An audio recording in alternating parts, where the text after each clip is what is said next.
दोस्तों, आज मेरी कहानी का नाम है पहला जन्मदिन, फर्स्ट बर्थडे, जिसका इंतजार घर वालों को ज्यादा रहता है।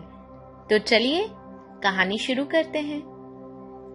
शर्मा जी ने आज शाम के लिए गार्डन बुक कराया है। पोते का पहला जन्मदिन है। घर में रहते हैं मिसेस शर्मा, मिस्टर शर्मा, बहू प्रीति और बेटा विनीत और 1 साल का नन्हा बच्चा यश। आज सभी लोग शाम की तैयारियों में लगे हुए हैं क्योंकि यश का पहला बर्थडे है और 1 दिन पहले से ही कुछ खास मेहमान घर आ चुके हैं। मामा जी, फूफा जी, बुआ जी, सभी। शाम को लगभग 7 बजे बर्थडे की तैयारी, केक, बर्थडे सॉन्ग्स, कुछ बच्चे और हाँ, वेरी इंपॉर्टेंट, कैमरामैन। आज तो सभी कैमरामैन हैं, सभी के पास अपना खुद का कैमरा है मोबाइल में। प्रीति 1 साल के यश को गोदी में लेकर पूरे गार्डन में घूमती, मेहमान नवाजी करती, मुस्कुराती, गिफ्ट लेती और लिफाफे बटोरती। सभी के स्वागत में लगी थी। पति विनीत अपने दोस्तों के साथ गपशप में व्यस्त था। सास ससुर लोगों को नए पुराने किस्से बताने में मसरूफ। तभी अचानक यश की बुआ शीलू आती है, सजी संवरी एक वेस्टर्न ड्रेस पहने, और प्रीति के पास आकर कहती है, लाओ भाभी, मुझे तो देना जरा बर्थडे बॉय को, मैं एक फोटो तो ले लूं इसके साथ, मेरा बेबी। इससे पहले कि प्रीति कुछ कहती, किसी ने आवाज दी, प्रीति जरा इधर आना। फिर क्या था, प्रीति ने झटपट यश को बुआ के हाथ थमाया। अब शीलू बुआ को तलाश थी कि कोई तो इस बर्थडे बॉय के साथ मेरा पिक्चर ले, एक फोटो तो ले ले। तो उन्होंने नजरें घुमाई, देखा गार्डन में कुछ लोग खाने में व्यस्त थे और कुछ लोग नए नए पोज देने में। तो मजबूरी में उन्होंने एक हाथ में यश को लिया और दूसरे हाथ से सेल्फी लेने की भरसक कोशिश करने लगी और पूरी कोशिश में लगी थी कि ये 1 साल का छोटा नन्हा बेबी, छोटा बाबा यश हंस दे।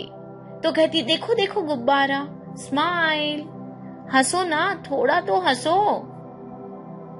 पर इस बहलावे का कोई असर ना हुआ उस 1 साल के बच्चे पर।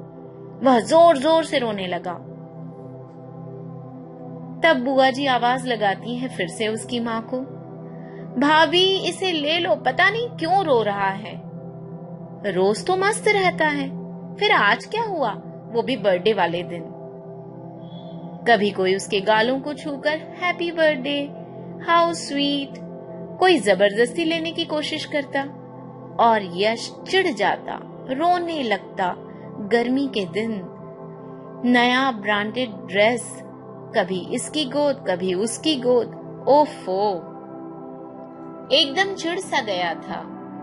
इधर प्रीति विनीत को कहती, लो न इसे थोड़ी देर, मैं थक गई हूं। विनीत थोड़ी देर लेता और 5-10 मिनट में ही यश को प्रीति के हवाले कर देता, कहता, तुम ही ले लो, पता नहीं क्यों रो रहा है आज। फिर प्रीति फीकी मुस्कान से पूरे गार्डन में घूमती, एक हाथ में यश, लोगों का स्वागत, बुझी बुझी सी प्रीति। तभी सासू माँ ने आवाज दी। प्रीति एकदम अलर्ट हो जाती है, प्रीति यश को लाना जरा, मामा जी आए हैं, जरा इनका आशीर्वाद तो दिलवा दो, माथा टिकवाओ। प्रीति दौड़ी दौड़ी चली आती है। प्रीति जैसे ही यश को माथा टिकवाने के लिए मामा जी के पैरों तक पहुंचती ही है और यश का माथा जमीन पर टकरा जाता है। फिर क्या था, चीख चीख कर यश के रोने की आवाजें पूरे गार्डन में। आसपास के लोग आए, क्या हुआ, आज क्या हो गया इसे, बर्थडे वाले दिन कैसा चेहरा उतरा है आज इसका, रात को सोया नहीं क्या। अपनी अपनी हाथों में खाने की प्लेटें लेते हुए कुछ लोग प्रीति से इसी तरह के सवाल पूछे जा रहे थे। प्रीति जैसे झुंझला सी गई। अचानक उसने देखा कि गार्डन के एक कोने में फव्वारा था, लाइट भी थी थोड़ी थोड़ी। कुछ 4-5 बच्चे वहां नजर आ रहे थे। प्रीति को जैसे सांस लेनी थी। उसके कदम आगे बढ़ते हैं। वो यश को लेकर एक बेंच पर जाकर बैठ जाती है फव्वारे के पास। फिर यश को घास पर बिठा देती है और उसके ब्रांडेड इंडो वेस्टर्न ड्रेस को निकाल देती है और पहना देती है एक सिंपल कॉटन का ड्रेस। कुछ ही मिनटों में वो बर्थडे बॉय किलकारियां मारने लगता है। उसके हाथ पांव चार्ज हो जाते हैं। फव्वारे की बूंदें उसे गुदगुदाने लगती हैं। उस बर्थडे बॉय के मुंह से निकली अर्थहीन ध्वनि उसकी खुशी जाहिर कर रही थी। शायद अब वह बर्थडे बॉय सचमुच हैप्पी था अपने पहले जन्मदिन पर। दोस्तों, मेरी कहानियां मेरे अनुभवों पर आधारित है। जरूरी नहीं है कि मेरी ये बातें 100% सच हों, पर मैंने देखा है ज्यादातर बच्चे अपने फर्स्ट बर्थडे पर बहुत परेशान हो जाते हैं, चिड़चिड़ाते हैं, झुंझलाते हैं। माता पिता अपनी खुशी के लिए बर्थडे मनाते हैं और सोचते हैं कि ये 1 साल का बच्चा खुश हो जाए। क्या यह सही है? कई बार बर्थडे मनाना एक स्टेटस सिंबल बन गया है।